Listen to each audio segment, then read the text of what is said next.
Welcome to Parlay Queen's Picks from the Throne for November 16th and 17th.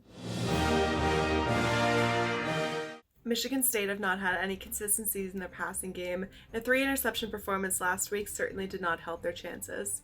Michigan have been super sound defensively all year, especially their rushing defense as of late. They come in very well rested, and I think this game might get out of hand pretty early, maybe in the second half. I like Michigan to cover the spread of 13.5 points. Temple have been good at home this season, posting a 4-1 record with wins versus Maryland, Memphis, and Georgia Tech. They also held a University of South Florida team that loves to run the ball to 61 yards and under 2 yards a carry. They have their hands full with the Tulane ground game and a dynamic quarterback in Justin McMillan that can put up some points, but I think they're able to control the run game and potentially pull off the home upset. I like grabbing them with the 6 points just to be safe.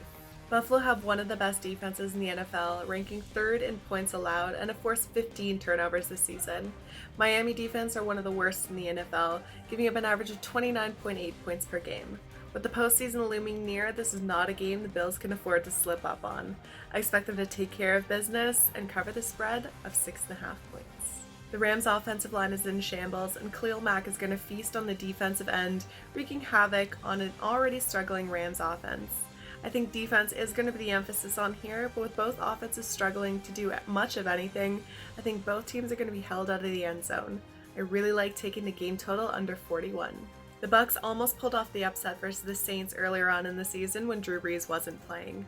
This was a lot closer of a game than the score looked and really came down to that fourth quarter.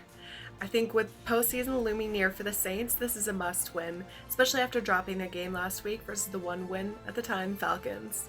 The Superdome is a very difficult place to play, and I think the Saints could get a very big statement win. I like the Saints to cover by 5 points.